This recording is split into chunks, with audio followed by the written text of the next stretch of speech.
Bonjour à tous. Donc, merci pour l'invitation. Ma petite diapo de remerciement, Jean-François, les Grenoblois. Je rajoute Johan parce que merci pour le congrès aujourd'hui. La NARF pour leur soutien cet automne pour les premières journées d'autorégulation et puis l'équipe de Cambridge à qui je garde des liens forts sur l'autorégulation. Donc mes conflits d'intérêts et un conflit d'intérêts intellectuel qui vient d'être décrit. Tout ce que je vais dire sur l'autorégulation doit être vu sous le prisme de quelqu'un qui est un believer excessif. Alors, le sepsis et le cerveau. Moi, j'aime bien commencer par des choses simples. Ces deux patients qui vont pas bien, il y en a un, c'est évident qui va pas bien, à gauche, et puis l'autre qui va peut-être pas bien, mais il faudrait regarder ce qui se passe dedans. Ça, c'est un papier que Tarek Charchar avait publié il y a une quinzaine d'années sur de l'autopsie, et un cerveau qui a souffert de sepsis, ça peut ressembler à ça. Il avait aussi sorti ce papier qui avait fait pas mal de bruit sur les lésions IRM, post-septiques, alors qu'il n'y avait pas de méningoencéphalite, c'est des complications encéphaliques d'un sepsis pulmonaire. Enfin, c'était une série de, je crois, une dizaine de cas. Moi, j'attire votre attention sur la disposition des lésions. Moi, j'y connais rien en radio, mais souvent, les radiologues, ils répondent leucoariose. Je ne sais pas où est notre collègue radiologue. Ça pourrait coller avec de la... Non? Un peu, ouais. En gros, enfin, je vais me faire disputer par Lionel, mais ces lésions périventriculaires, c'est souvent ce qu'on retrouve chez les personnes âgées, mais aussi, pour l'anecdote, on en reparlera tout à l'heure, en néonat, les petits, ils souffrent souvent en périventriculaire, soit ils font de la leucomalacie, de la nécrose, soit ils saignent. Et en fait, pour la petite histoire, moi j'ai compris ça il y a quelques années, c'est que c'est les vaisseaux les plus immatures, mais c'est aussi les vaisseaux les plus fragiles au bas débit.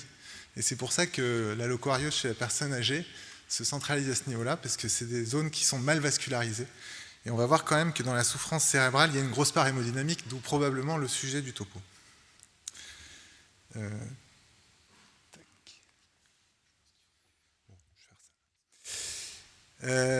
Deuxième chose, le sepsis et le cerveau, c'est pas qu'une histoire de quelques jours, ça dure pas simplement le temps du séjour, puisque ça c'est une étude de cohorte américaine où ils avaient regardé l'évolution avant un sepsis, c'était des patients qui étaient suivis sur un gros suivi de cohorte, sur la fréquence des troubles cognitifs modérés et sévères avant un sepsis, et puis après un sepsis, vous voyez que ça explose. Et globalement, c'est un stress cérébral important, un sepsis sans cause d'infection cérébro-méningée, juste des infections systémiques, avec une vraie aggravation de la cognition chez ces patients. Et donc, ça fait le lit de troubles neurologiques et cognitifs qui sont définitifs et qui vont s'aggraver dans le temps. Donc, en fait, nos patients qu'on prend en charge pour un tableau infectieux grave, c'est des patients qui vont avoir plus de chances et plus de risques de développer une maladie d'Alzheimer derrière. Et donc, il y a de plus en plus de littérature sur les conséquences du sepsis et même du séjour en réanimation au-delà du sepsis, sur la qualité de vie derrière et sur les capacités cognitives des patients. Donc ça, c'est un joli schéma que je vous ai mis pour illustrer. Il y a toutes les pathologies qu'on a au départ, qu'on connaît par cœur, le délirium, la mortalité en soins intensifs, la défaillance multiviscérale, et puis ça fait le lit de tous ces problèmes qui sont des problèmes plus à long terme et qui vont avoir des vraies répercussions sur la qualité de vie des patients, et qui font aussi la justification de toutes ces consultations post-réanimation pour le suivi au long terme des patients. Alors, je me suis dit, je vais essayer de comprendre comment ça marche. Alors ce matin, j'ai un peu mieux compris, parce qu'il y a des gens très intelligents qui nous ont parlé de ça, mais moi, quand j'ai fait le topo hier, j'ai essayé de comprendre comment ça marchait, l'impact du sepsis sur le cerveau, mais c'est très très compliqué. Merci pour l'avoir vulgarisé un peu ce matin. Mais moi, j'avais un peu cet état d'esprit, quoi. Je ne vais pas vous en parler parce que déjà, c'est trop compliqué pour moi. Mais en plus, c'est quand même très rébarbatif de vous parler de tous ces trucs GABA, machin, on n'y comprend rien. Donc les médecins, qu'est-ce qu'ils font quand ils n'y comprennent rien? Eh ben, ils créent des consultations pour s'occuper des choses qui n'ont pas marché en aigu. Donc on voit les patients derrière et on fait une prise en charge au long cours des choses qu'on a mal fait en aigu. Et donc le cerveau fait partie de la prise en charge de cette pathologie post-sepsis syndrome, mais c'est post-ICU syndrome, vous connaissez ça, c'est très à la mode. Alors peut-être que c'est mieux de prévenir ces problèmes cérébraux en particulier, et donc on va parler de choses plus basiques que je connais mieux, qui sont l'hémodynamique et le cerveau, qui bien sûr vont retomber sur, vous imaginez bien, l'autorégulation. Alors l'autorégulation, c'est ce schéma, on le connaît tous par cœur. Et puis, quand on essaie de comprendre, alors on a eu des débats au mois de septembre là-dessus à Lyon, c'est est-ce que ça existe, est-ce que ça n'existe pas, comment on la mesure, il y a plein de choses autour de cette thématique, ce qui fait que ce sujet reste un peu méconnu et sous-médiatisé à mon sens. Et en fait, quand on reprend l'historique, la première fois que ça a été décrit, c'est la fameuse courbe de Lassen Curve, donc c'était en 1959. Ce papier que je vous présente, il a été publié il y a 2 ans, il me semble, par l'équipe québécoise, et il reprend tout l'historique de la courbe d'autorégulation. Donc ça, c'est intéressant parce qu'ils essayent de le regarder avec un esprit critique. Et donc, ils ont établi 3 niveaux de connaissance, on va dire, de cette courbe d'autorégulation. Donc l'historique, la Lassen Curve, donc cette courbe, on l'a tous vu dans les topos. Ce qui est intéressant, en fait, et ça aussi, je l'ai découvert en faisant ce topo, c'est que moi, je croyais qu'il y avait 11 patients, en fait, pas du tout. Il y a 11 groupes de patients, de 350 patients au total, qui ont été estimés dans 11 études. Et en fait, les valeurs ont été poolées dans un même graphe. Donc c'est sûr que la méthodologie de description de l'évolution du débit sanguin cérébral par rapport à la pression de perfusion cérébrale, c'est discutable quand on a autant de patients dans autant d'études avec des mesures qui à l'époque n'étaient pas toutes les mêmes. Mais globalement, il avait trouvé une parfaite stabilité de la pression, du débit sanguin cérébral entre 50 et au moins 150, puisqu'il n'avait pas décrit encore la upper limit of autorégulation. Mais globalement, quand on voit la méthodologie, on se dit oui, la stabilité parfaite et la ligne droite parfaite, on comprend qu'elle est peut-être un petit peu exagérée. Donc ça a été repris par Paulson en 90, qui pour la première fois a décrit cette sigmoïde à deux parties avec ce plateau au milieu, dans laquelle il décrit la low limit et la upper limit of autorégulation. Et puis plus récemment, Neumann a repris en expliquant que le plateau n'était pas identique d'un patient à l'autre et que c'était une variation de pression sur laquelle il y avait une certaine stabilité du débit, mais le 50-150, clairement, il faut l'oublier. Donc, là, alors, hier, Johan m'a dit qu'il y avait plein d'internes, de docteurs juniors, donc je me suis permis une petite digression. Je suis désolé pour les plus anciens, mais je voudrais juste que les internes se rappellent que l'autorégulation n'a rien à voir avec la régulation du débit sanguin cérébral. Parce que c'est un élément qui participe aux modifications du débit sanguin cérébral dans les extrêmes de la courbe d'autorégulation, mais il n'a en aucun moment va adapter le débit sanguin cérébral au métabolisme cérébral. Donc juste pour quelques diapos pour que vous compreniez mieux, la régulation du débit sanguin cérébral, comme dans tous les organes de l'organisme de vivant, en gros, c'est le couplage métabolique, c'est-à-dire c'est l'adaptation du débit aux besoins du tissu, et pas le contraire. C'est-à-dire que le tissu va avoir une augmentation de ses besoins, et on va augmenter le débit sanguin cérébral, ou le débit de n'importe quel tissu. Donc j'ai pris l'exemple du muscle. Le muscle, au repos, vous avez tous fait des dopplers artériels au moins une fois dans votre vie quand vous posez une voie veineuse et que vous êtes sur une artère axillaire, ça ressemble à ça. C'est un flux qui n'a pas de diastole, qui est très résistif parce que le muscle au repos ne consomme rien. Et puis si vous vous amusez, vous pourrez le faire en rentrant dans vos services, à faire une hyperstimulation de l'avant-bras, avec ces mouvements successifs, vous allez créer une ischémie dans votre avant-bras et votre flux va devenir d'un seul coup un flux qui ressemble beaucoup plus à un débit sanguin cérébral, il va devenir beaucoup moins résistif. Vous allez augmenter vos besoins, donc diminuer les résistances vasculaires et augmenter le débit. Et c'est bien l'augmentation de la demande en oxygène qui a entraîné l'augmentation du débit, et ça n'a rien à voir avec les variations de pression systémique. Parce qu'au passage, tous les organes autorégulent et pas simplement le cerveau. J'aime bien le résumer en disant que c'est comme chez McDonald's, le tissu attend d'avoir soif en oxygène pour augmenter son débit, et chez McDonald's, on attend d'avoir la commande du Big Mac pour le fabriquer. Le but étant le même, c'est d'économiser de l'énergie, d'économiser des calories, parce que ça coûte cher de fabriquer et d'amener l'oxygène au tissu, donc on ne fait jamais de supraperfusion des tissus, et en tout cas, on amène l'oxygène dont chaque tissu a besoin. Alors ça ne marche pas comme ça au niveau du cerveau, parce que sinon vous alterneriez des phases d'éveil et de sommeil. Si vous attendiez d'être en ischémie cérébrale pour augmenter votre débit, ça ne marcherait pas très bien. Donc on a développé un système de régulation du débit au-dessus de la dette en oxygène. Alors je le résume en disant que c'est le CO2. Vous pouvez retenir ça, c'est faux, mais dans la réflexion ça reste vrai. C'est-à-dire que globalement, c'est l'augmentation du CO2 local qui va augmenter le débit sanguin cérébral local, et c'est un marqueur de l'augmentation des besoins tissulaires en oxygène via l'augmentation du métabolisme local. Donc c'est couplé sur le CO2, mais c'est exactement le même principe que dans le tissu de le reste de l'organisme. Voilà. Ça, c'était juste pour vous rappeler que le débit sanguin cérébral n'est pas régulé par l'autorégulation. Il est régulé sur un niveau de pression, et sur ce niveau de pression assez large, il y a un range où le débit reste constant, mais la régulation pour le tissu se fait au niveau tissulaire sur des besoins métaboliques. Voilà.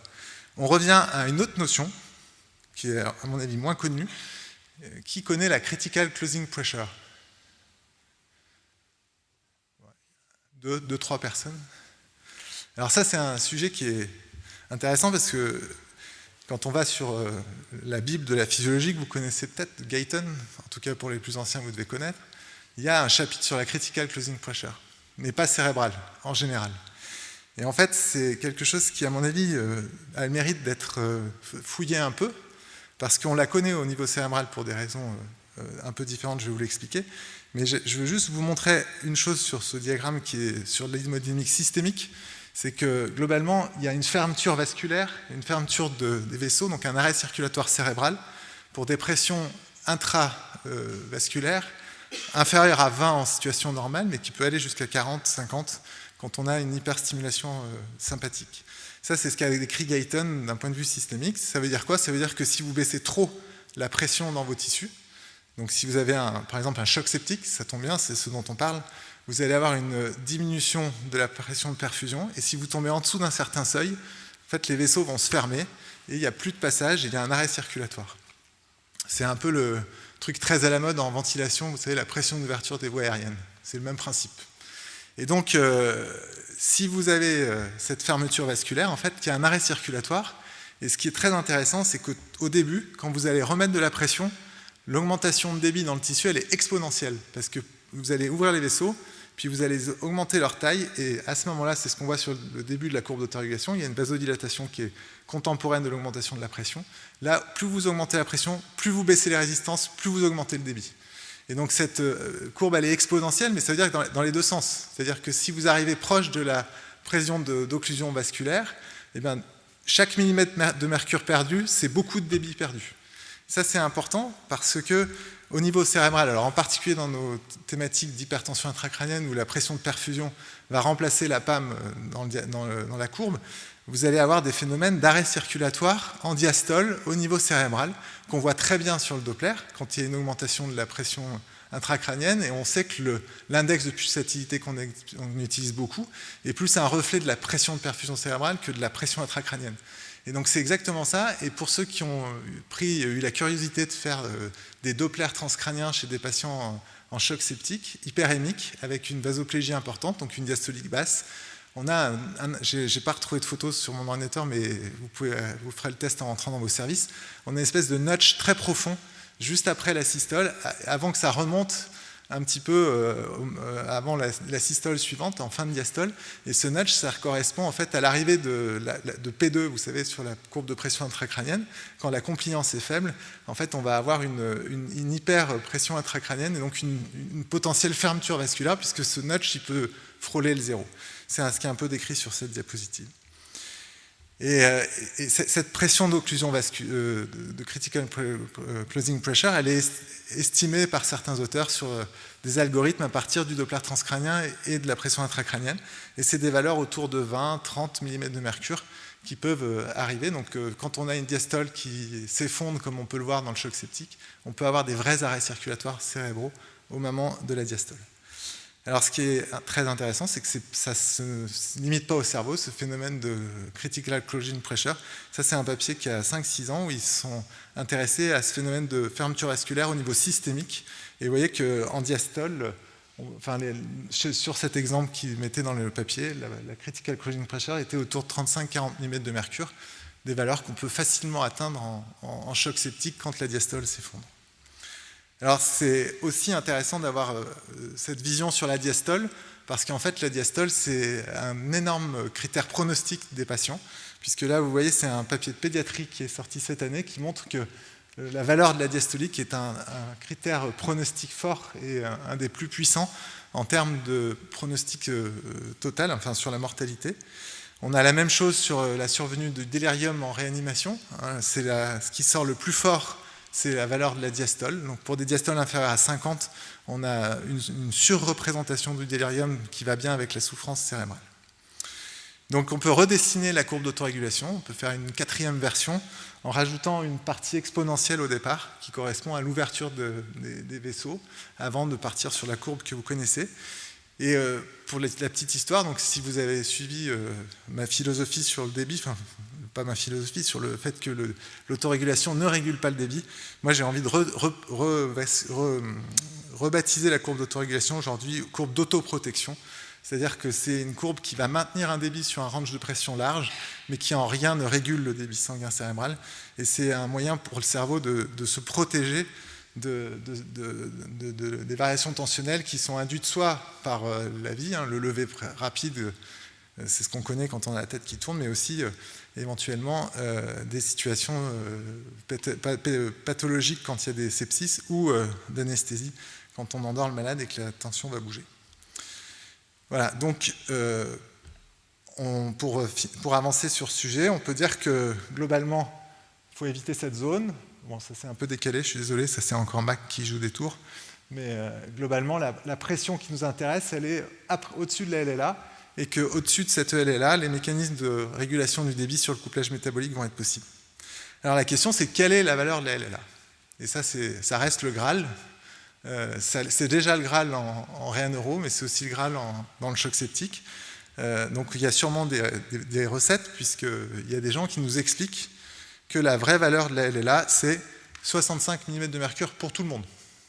Vous savez que c'est ce qui est recommandé, de mettre 65 mm de mercure dans le choc septique.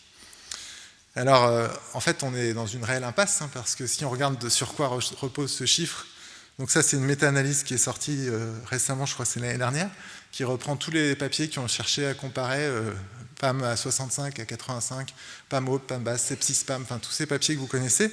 Donc c'est NS surtout.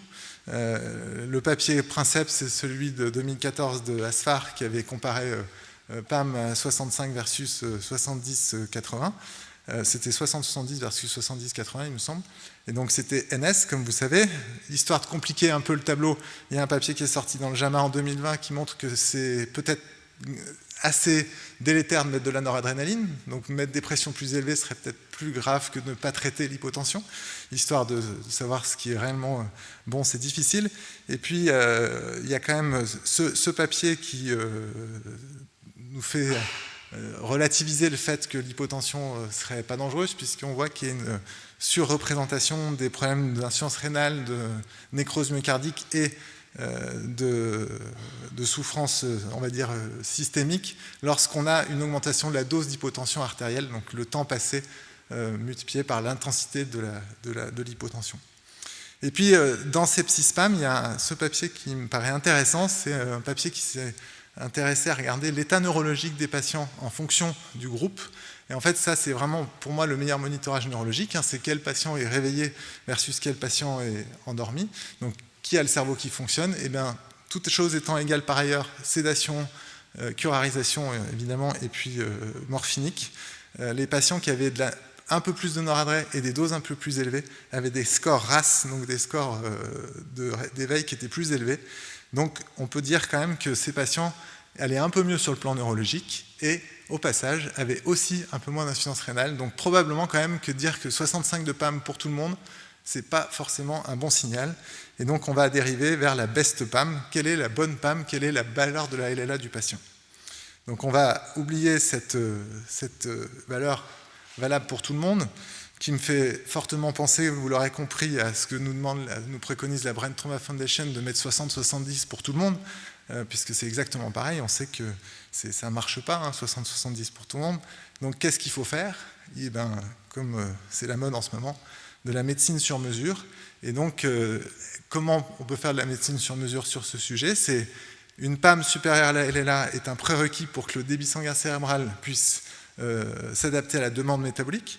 Donc comment optimiser la PAM pour chaque patient et quelle est la place du monitorage de l'autorégulation chez le patient septique? On va finir par cette partie. Donc l'AREA neuro, vous connaissez tous dans cette salle, on aime bien le monitorage, on met des capteurs dans tous les sens et on essaye, comme c'est préconisé par les recommandations françaises, d'individualiser les objectifs de pression de perfusion cérébrale sur des données d'autorégulation. Alors, on reprend les bases, le Doppler, l'estimation du débit sanguin cérébral, et avec cette estimation du débit sanguin cérébral, la possibilité de titrer la valeur de pression artérielle, enfin de PPC dans le trauma crânien, mais aussi de pression artérielle moyenne, pour arriver à rechercher cette valeur de low limit of autorégulation.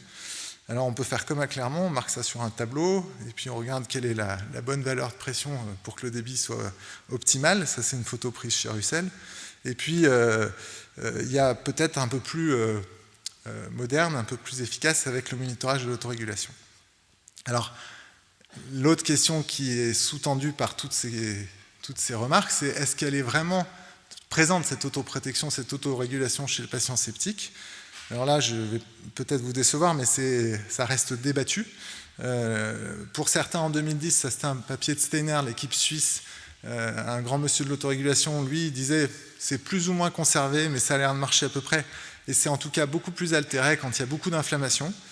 Ça, c'est un papier très récent qui est sorti l'année dernière de Cara Robert, qui a repris toutes les données de la littérature sur le cerveau non lésé. Et là, qu'est-ce qu'il retrouve? C'est que globalement, ce n'est pas un critère de bon pronostic quand l'autorégulation est altérée, et donc c'est bien d'être en capacité de rester dans les ranges de l'autorégulation. Alors, j'ai essayé de prendre quelques papiers rapidement pour vous présenter cette thématique. Globalement, ça c'est Steiner qui dit que quand on regarde l'absence d'autorégulation, c'est très prédictif du délirium. Et il trouve aussi qu'il y a une corrélation entre l'intensité de l'inflammation et la perte d'autorégulation. C'est son message principal. C'est intéressant et c'est un élément en faveur du monitorage d'autorégulation puisque les patients qui n'ont pas d'autorégulation auraient un moins bon pronostic.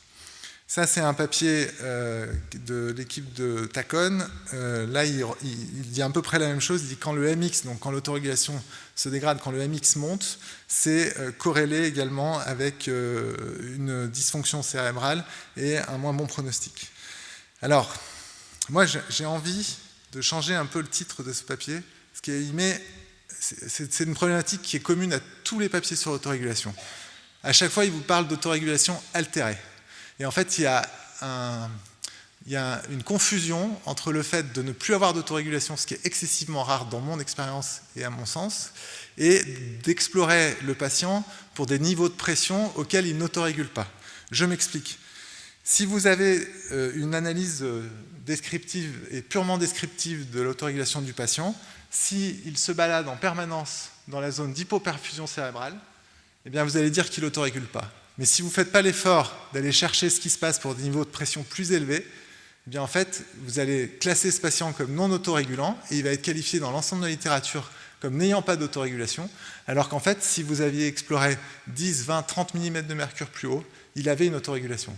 Donc il avait, moi je dirais plutôt, une insuffisance, enfin une pression artérielle insuffisante, trop basse pour pouvoir autoréguler. Mais ça ne veut pas dire qu'il n'a pas d'autorégulation si on ne va pas la chercher. Et ça, c'est tout le problème de la littérature sur l'autorégulation, c'est qu'elle est principalement rétrospective et qu'il y a peu d'épreuves dynamiques dans les explorations. Il y a quelques papiers, mais ils sont peu nombreux, où on allait chercher le niveau d'autorégulation plus haut ou plus bas. Et donc, on se retrouve à avoir cette confusion entre pas d'autorégulation et des niveaux de pression insuffisants. Alors, moi, je me suis amusé dans mon service à faire une étude observationnelle pure, où on a laissé le casque Doppler quelques heures sur la tête des patients, et on a regardé à quel niveau ils autorégulaient. On vient de finir, je vous montre quelques résultats. Déjà, premièrement, c'est qu'avec les sondes robotisées, maintenant, on peut faire des vrais monitorages longs, puisque vous voyez qu'on a des monitorages de 330 minutes en moyenne, et que sur ces 330 minutes, on perd que 30 minutes de monitorage. C'est assez reproductif, puisque globalement, on n'a quasiment pas de patients avec des pertes importantes de fenêtres. Et donc, avec ça, on a pu regarder la proportion d'autorégulation chez les patients, et en fait, on est à 90% des patients qui autorégulent, en faisant l'effort d'aller chercher et d'explorer l'autorégulation chez ces patients, et en ne se contentant pas de regarder si à 60-65 ils autorégulent ou pas. Ce qui est également intéressant, c'est que le seuil minimal d'autorégulation eh ben, en moyenne, il est à 68,5 et la médiane est à 68. Ça veut dire que vous avez plus de 50% des patients qui ont un seuil d'autorégulation, donc une low limite au-dessus de 70 mm de mercure, enfin de 68 mm de mercure. Donc ça veut dire que si on ne le cherche pas et qu'on se contente de 60-65, on ne trouve pas d'autorégulation et on va dire que les patients n'autorégulent pas. Et si on laisse couler le monitorage sans être interventionnel, ben, la moitié du temps est passé sous la limite inférieure d'autorégulation sur un enregistrement de 4 heures. Donc en gros, quand on fait les manœuvres de recherche, on est au-dessus, et quand on laisse filer, qu'on laisse des objectifs de tension habituels, on passe la moitié du temps sous le plateau d'autorégulation. Et ça résonne avec ce que je vous disais au début, où le temps passé avec une diastole basse, qui quand même constitue une grande partie de la moyenne quand on raisonne en PAM, eh bien, on peut pas, on explique toute cette morbidité que je vous écrivais au début de la présentation. Pour la petite histoire, on a regardé s'il y avait une corrélation entre le niveau de LLA et les antécédents d'hypertension artérielle, on n'a rien retrouvé. Donc c'est pas très encourageant parce qu'on aurait pu se dire sur des antécédents, des scores cliniques, on peut prédire un peu le niveau de PAM qu'il faudrait. Ça ne marche pas. Et je finirai par ce papier qui est publié en 2018 où les auteurs en fait ont la même vision que moi, donc je les aime bien ces auteurs, puisqu'ils disent que probablement l'utilisation de l'autorégulation est un moyen de mettre en place une individualisation des niveaux de pression artérielle dans le sepsis pour nos patients. Et je finis en conclusion pour dire que l'autorégulation ne régule pas le débit sanguin cérébral, mais constitue un mécanisme d'autoprotection. L'objectif de PAM universel optimal n'existe pas, mais ça je pense que je n'ai pas besoin de vous convaincre. Individualiser la PAM est une piste qui semble intéressante. Il faut attention à la confusion entre PAM insuffisante parce qu'inférieure à la LLA et perte de l'autorégulation dans la littérature. Le monitorage de l'autorégulation est possible au lit du malade, enfin en tout cas de manière objective ça marche. Et son utilisation pour optimiser la PAM chez le patient septique est une piste qui, à mon sens, est intéressante avec la petite limite de mon conflit d'intérêt intellectuel. Et puis, je profite de l'occasion pour vous mettre quelques photos de la super journée qu'on a fait grâce au soutien de la LINRF qui a fait une publicité qui a ramené beaucoup de monde. On a passé la journée à parler d'autorégulation. J'ai eu la bonne surprise de voir qu'il y avait quasiment 70 personnes intéressées en France. Donc s'il y en a qui sont motivés pour qu'on regarde LLA, PAM, choc septique dans une étude multicentrique, ben, on peut en discuter. Voilà, je vous remercie.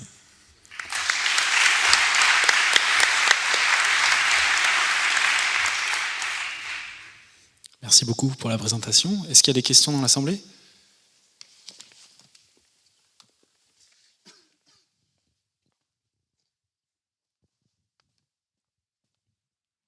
Moi, j'y comprends pas grand-chose à l'autorégulation, et de moins en moins avec le MXA, parce que là, je lis des papiers où en fait l'anesthésie va influencer l'autorégulation, où en fait sous anesthésie, on perd l'autorégulation. Donc des papiers de Lariboisière, et qui montrent que avec une épreuve dynamique, mise sous noradrénaline, montée de la pression, 50% des patients de leur cohorte n'ont plus d'autorégulation sous anesthésie. Donc j'ai de plus en plus de mal à comprendre les choses. Alors probablement parce qu'ils ne sont peut-être pas allés assez haut, mais en même temps, s'ils n'ont pas d'autorégulation, ça veut dire que toute baisse de tension va entraîner une baisse de débit à ces niveaux-là de pression artérielle moyenne. Ça, c'est une première question. Évidemment, sur la leucopathie, enfin sur les images que tu montrais, c'est de la leucopathie, c'est pas de la leucoariose. Leucopathie. Voilà, c'est de la leucopathie, parce que la leucoariose, il y a deux types de leucoariose. Il y a la périventriculaire, qui est celle liée à la perte de la continence des cellules épendymères, et bon, ça n'a pas trop de conséquences, et c'est le vieillissement naturel. En revanche, la micro-angiosclérose qu'on va avoir au niveau de la corona radiata, ça c'est vraiment des patients où on sait qu'ils vont faire du délirium parce qu'ils ont un cerveau hyper fragilisé, et c'est pas une question de, je pense, d'hypoperfusion, parce que si c'était vraiment une question d'hypoperfusion, on serait vraiment au niveau des territoires jonctionnels. Et on a tous eu une fois dans notre vie, malheureusement, un sepsis qu'on prenait de façon tardive, d'un centre périphérique, ou même de chez nous, où il a présenté un syndrome de choc réfractaire, et malheureusement, il ne se réveille pas, on fait l'IRM, et on a le X de l'hypoperfusion cérébrale. Alors, je suis d'accord avec toi, les hypoperfusions ultra profondes, elles donnent des vrais AVC ischémiques des derniers près, là, en jonctionnel. Mais on n'est pas à ce niveau de souffrance, à mon avis. On est plus sur une version hypoperfusion sans atteindre la limite de l'ischémie complète. Mais par contre, c'est quand même des territoires qui sont les plus fragiles à ce type de phénomène, parce que c'est un peu la vascularisation. Ah, c'est le bout du bout du bout. Voilà. Donc c'est un peu ça, mais ça c'est une théorie perso, hein, je m'engage que moi là-dessus. Mais je trouve que c'est intéressant de faire ce parallèle avec les enfants, parce qu'ils souffrent, eux, à ce niveau-là, par manque de maturité. Nos anciens souffrent à ce niveau-là, parce que sur les microangiopathies, comme tu l'expliques mieux que moi, c'est la zone qui est la plus à risque. Et je pense que les patients qui sont avec une pression artérielle qui n'est pas nulle et qui n'est pas en arrêt circulatoire, mais qui commence à être limite, en tout cas insuffisante pour à permettre le couplage métabolique correct, je pense que c'est ces zones-là qui souffrent le plus. Mais c'est une théorie qui nécessite d'être vérifiée. Après, pour rebondir sur le papier de Lariboisière, alors moi je ferai 2 remarques sur ce papier. La première méthodologique, parce que en fait ils ont estimé l'autorégulation sur 30 points, c'est-à-dire 5 minutes. Ce qui, à mon sens, est discutable. Parce que l'autorégulation, si tu prends que 30 points et que tu fais un MX, ben oui, il suffit que tu n'aies pas de chance et que tu trouves des valeurs qui sont pas tout à fait cohérentes et tu vas raconter des bêtises. Ça, c'est le premier point. Le deuxième point, moi j'étais dans le jury de thèse d'Elsa Manca quand elle l'a présenté. J'avais fait rapidement le calcul de la PAM d'un patient hypertendu avec les définitions de l'OMS. En fait, quand on est hypertendu artériel, on a 90 de PAM. Et donc, les patients qui ont l'habitude d'avoir 90 de PAM, est-ce que c'est possible qu'il y en ait la moitié qui n'autorégulent pas quand on les met à 60-70 en anesthésie? C'est possible. Et en tout cas, on a fait la même étude en chirurgie cardiaque avec Olivier Dezem. On a exactement la même valeur de LLA, c'est-à-dire 70. Et on a plus de 50% du temps où les patients sont sous le plateau d'autorégulation.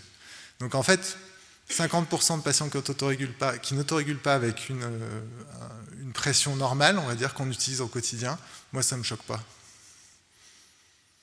Oui, après, est-ce que c'est pas un biais de mesure aussi, hein?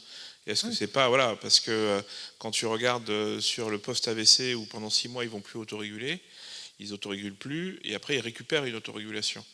Peut-être qu'il faut aussi être plus dynamique dans le test de l'autorégulation et par exemple faire des THR tests pour voir si effectivement on a une concordance des 2 mesures. Alors, dans l'étude que moi j'ai menée, on a une mesure d'autorégulation par 2 moyens, le MX, et on a fait aussi le delta VM sur delta P, c'est-à-dire la lesson curve en gros, quoi, hein, c'est-à-dire la pente de la lesson curve.